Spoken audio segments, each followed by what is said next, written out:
guys! Mega love shoutout sa inyo lahat. Ayan. Nalulungkot ako guys. You know. Sakit ng ngipin ko. Tapos, may nabalitaan ako na hindi maganda. Kaya, medyo talaga this week, I'm weak. This week, I'm weak. Yun, alam nyo, yung nalungkot lang ako. Actually, syempre, before, naging part din siya ng buhay ko.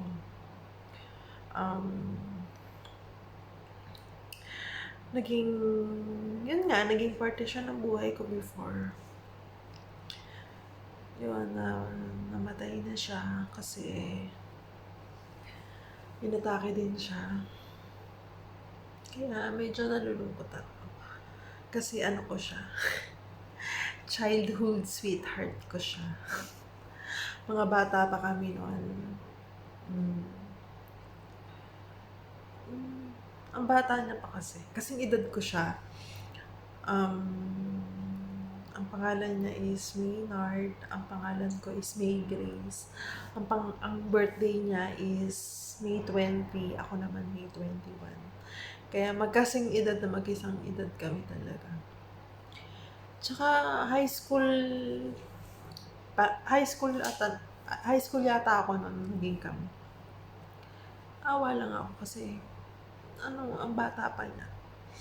Minsan talaga yung buhay ng tao, hindi natin masasabi kung kailan tayo kukunin, kung kailan tayo mawawala. Nalulungkot lang ako. Kasi hindi pa siya nakakapag-asawa. Na kanina, naisip ko lang siya. So, that's why I'm so very sad. Nung nabalitaan ko yun. Actually, ano siya dati? Ano ba yung love story na? Hindi. Ano siya? Parang crush lang kami. Hindi ko naman siya crush kasi hindi naman siya pogi. Tsaka kasi sobrang bait lang niya talaga. Sobrang bait. Tsaka yung malambing siya. Yun. Tapos, kasi dati, nung dalaga pa kasi ako, payat ako. Tapos, yun, sabi niya, may crush na daw siya sa akin. Tapos yun, usap-usap na text. Tapos, okay naman. Pinakilala niya ako sa pamilya niya. Pinakilala ko rin siya sa family namin. Taga sa amin lang din yan. Parang kapitbahay nga lang namin. Tapos, we are perfect. Pero, alam niyo naman, di ba, talaga, maraming relasyon ang hindi nagtatagal. Kasi, dumating kami sa point na long distance relationship. Tapos, yun, nagkahiwalay din kami. And then, after so very, very long years, after 10 years ata, nagkausap ulit kami. Nagkausap kami, tapos, yung pinag-usapan namin yung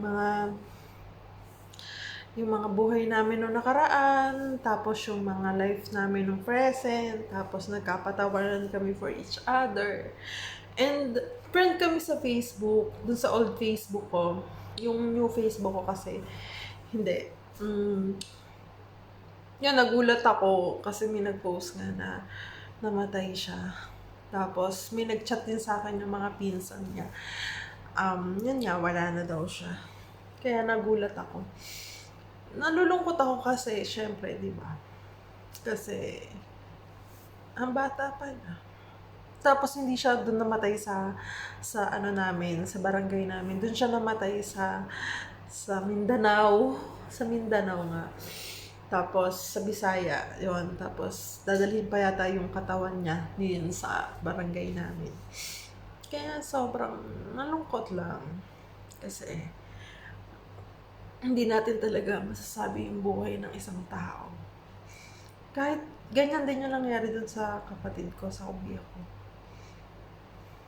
Magbe-birthday na siya ngayong October 24 yung 25 yung kuya ko. Naalala ko pa rin siya. Kaya this week talaga, and then last week, wala talaga ako sa mood. Pero before ko yun mabalitaan, mamatay, parang parang nanaginip na naman ako.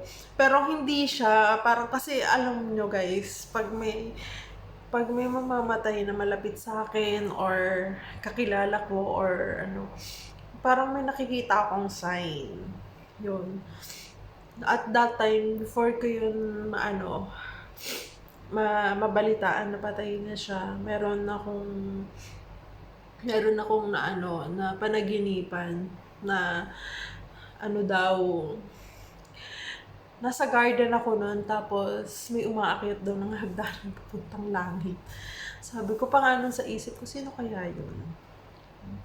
Tapos may pakalipas lang ng mga 2 or 3 days, yun, nabalitaan ko nga, namatay na siya. Yun. Tsaka alam ko naman na masaya na siya kung nasaan man siya ngayon, naroroon. At tsaka lahat naman ng namamatay, it does not means na yung pupuntahan nila is mas lalong magulo or mas lalong miserable. Hindi. Alam nyo, maswerte nga sila yung mga namamatay kasi mapayapa na yung kaluluwa nila, magbimbuhay nila, kung saan man sila maglalakbay. Tapos na yung kanilang misyon dito sa ibabaw ng mundo. Kaya dapat maging masaya tayo sa kanila kung nasaan man sila. Minsan, may mga bagay talaga na hindi natin nauunawaan o hindi natin naiintindihan kung bakit nangyayari. Pero kailangan natin tanggapin, di ba? Sa dami ko sigurong pinagdaanan, nalulungkot din ako. Ang dami kong bagay na ikinalulungkot, pero kailangan natin maging matatag, kailangan natin maging malakas para sa ating pamilya dahil hindi lang naman sa mga kakilala or kaibigan o mahal natin sa buhay umiikot yung buhay natin kasi may pamilya din tayo, may mga anak tayo na kailangan din natin pagtuunan ng pansin. Yun, alam ko naman kung nasaan siya ngayon, naroroon, masaya na siya. At saka, gabayan na lang niya yung pamilya niya na naiwan dito. At saka, thank you din sa mga memories na dati pa. Ayun, thanks for everything. At saka, thank you. Yun guys, masyadong lang. Minsan kasi pag may nababalitaan ako, nagiging yun nga, malungkot. Nagiging emotional ako. Yun, nagiging emotional ako. Tapos,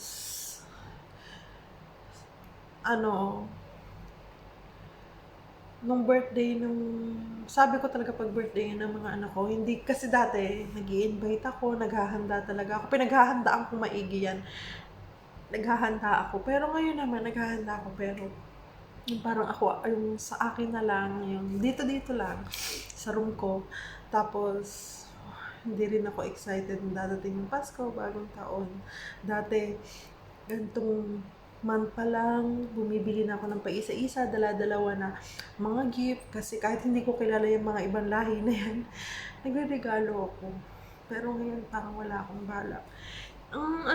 Parang, siguro, tsaka kapag naka 1 year na yung kapatid ko. Pag naka 1 year death anniversary na siya. Ayun, guys.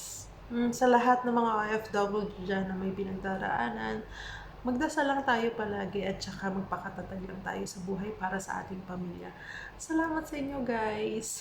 Na-share ko lang kasi malungkot lang ako at saka gusto ko lang i-share sa inyo yung mga bagay na minsan pinagdadaanan ng maraming tao, ng hindi lang ako. Ayun, thank you so much naman. Ayan, God bless sa inyo lahat. Bye!